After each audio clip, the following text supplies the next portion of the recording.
Hello, and welcome to my first actual video. I know it's probably strange hearing from me again. It's probably strange seeing me make this kind of video, seeing as how I do memes and stuff. But this video has been stuck in my head for about 3 months, and I just couldn't forget about it.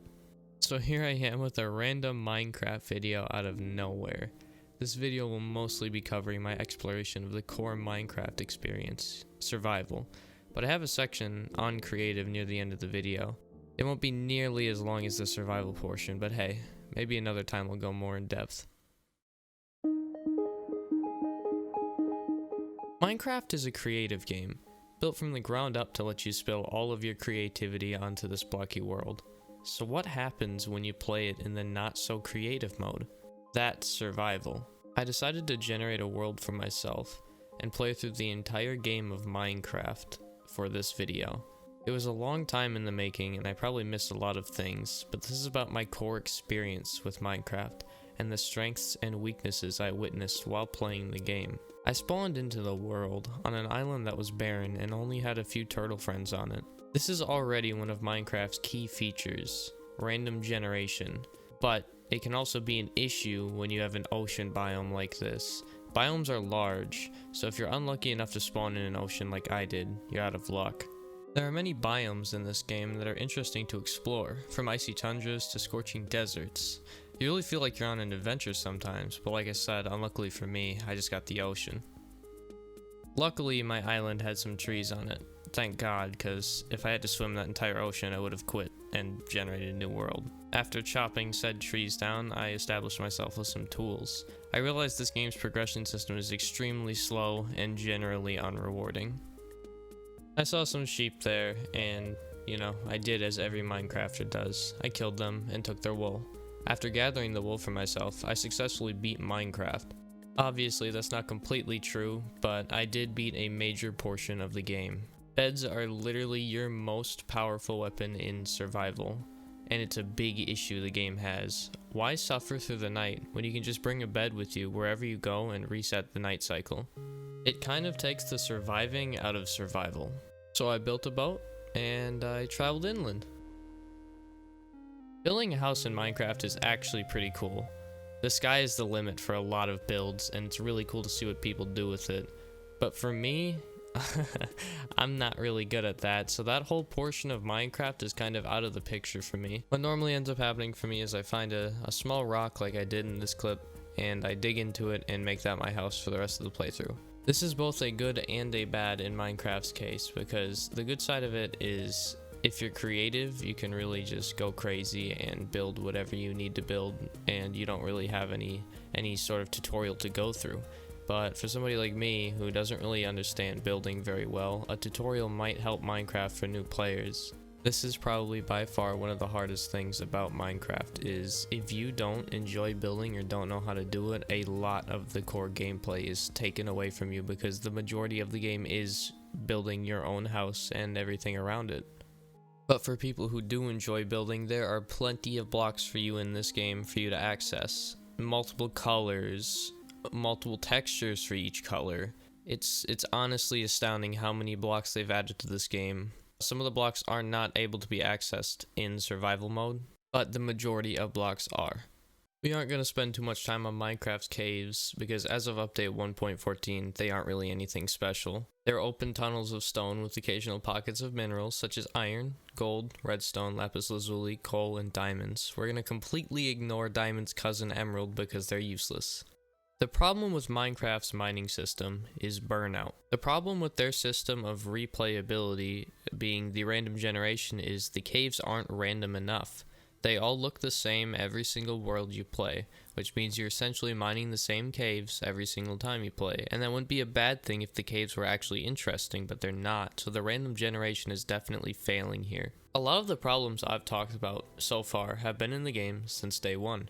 All of these features were programmed back before Minecraft was a multi-billion-dollar company. Minecraft has never really looked back as much as it does look forward. It adds more and more new things to the game without polishing the old. It seems like that behavior is changing though, and they're noticing the issues with their game, because they are updating the Nether soon. The Nether is the current mid to end game. By the point you make it to the Nether, you've done all the annoying caving you need to do, you have enough diamonds to live off of for the rest of the game. After you construct your nether portal and you walk in, you realize you have entered a hell-like dimension ready to melt your face off. I actually really like the nether in this game. It's terrifying, but at the same time interesting. It's not something you just want to leave right away. You want to explore. That is how you do exploration correctly. If Minecraft figures out how to get this feeling back into the game and have more nether-like experiences, it would definitely make everything about survival mode feel much better, because it actually intrigues you. It brings you in. You want to know what's across that lava lake. You want to find the fortresses to get the blaze rods. It's an adventure. But random generation strikes again. Finding nether fortresses can either be extremely easy or extremely difficult. There's no sort of parameter telling how close a fortress has to be. It's all random generation luck. So you better hope that fortresses spawn near your portal, or you're going to be walking for a while.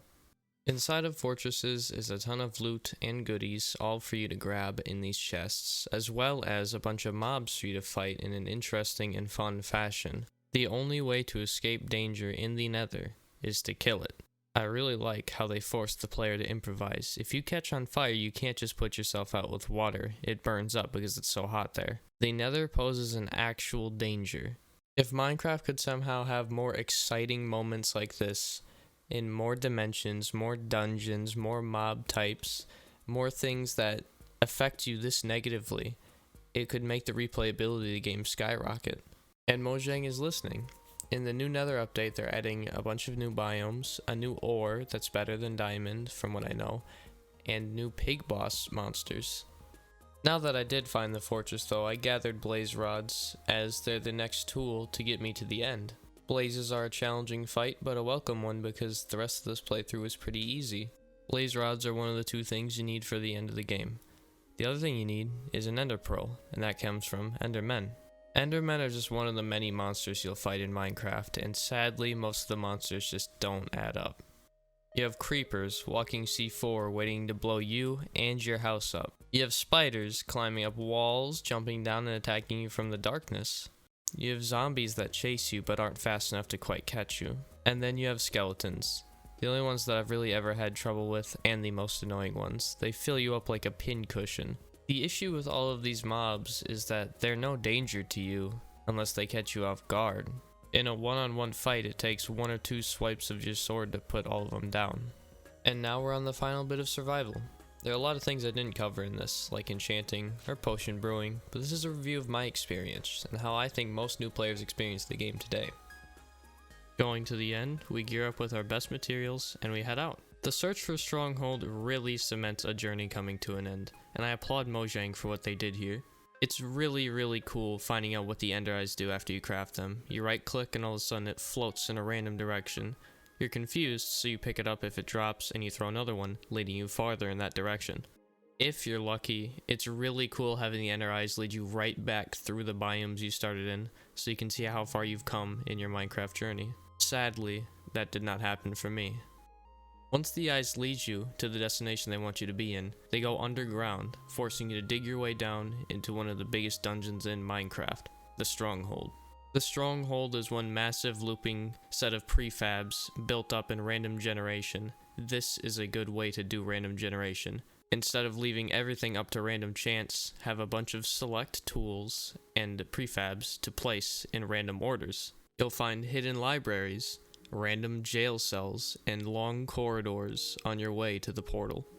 The portal room is presented in a fantastic way. It's menacing, and you get bombarded by silverfish, which are mobs that you may not have even seen up until this point.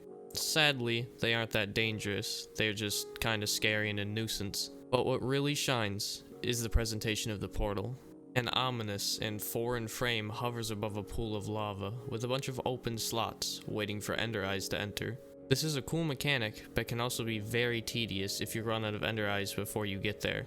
There's no set parameters saying how many eyes will break on your journey there. When I got there, I had just enough, and I crafted a max stack of eyes. After you load the eyes, you jump into the portal.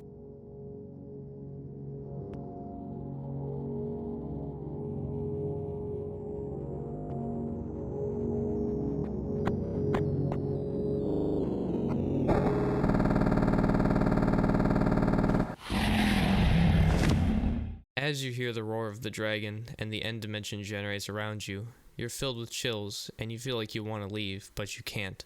You've entered the final boss fight of the game. And this boss, well, it's pretty lackluster.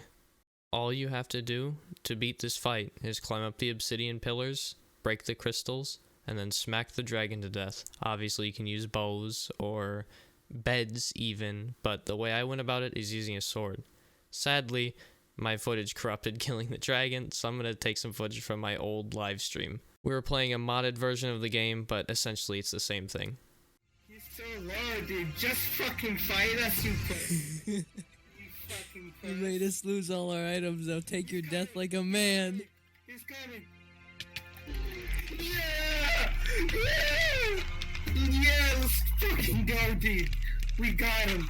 We got him good. We got him so good.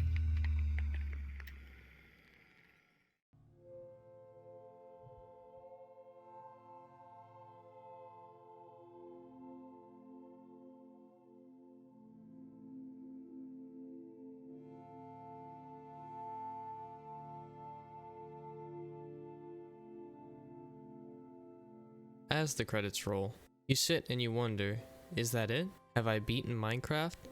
The short answer is yes. The long answer is no.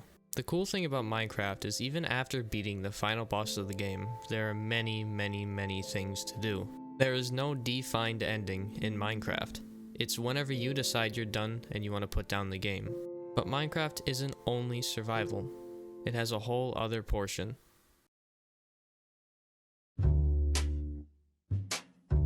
Creative mode isn't really something I've invested myself in, so this chapter will be short. I also won't be doing much talking as I think creative can speak for itself. The builds on this game are crazy. Minecraft is in essence the best creative sandbox game ever made. It allows a user's creativity to flow through them and lets them create massive structures that know no bounds. It is truly amazing how much Minecraft has let people build their dream houses, castles, spaceships, cities, and even Earth. Minecraft's creative mode is the mode that really sticks out and shines.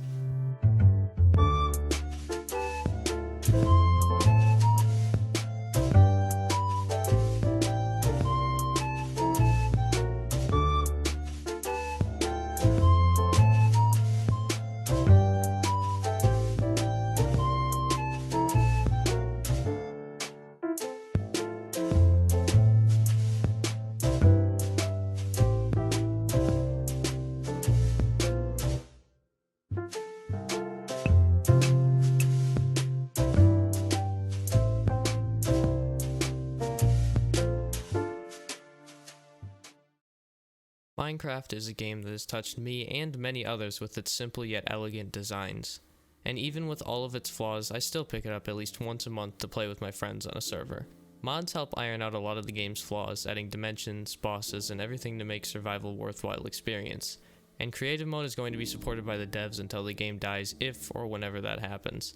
Minecraft will always hold a place in my heart because of all the childhood memories I have on this game. I'm going to leave this video off with something only Minecraft can capture in its blocky form. Thanks for watching, and have a wonderful day.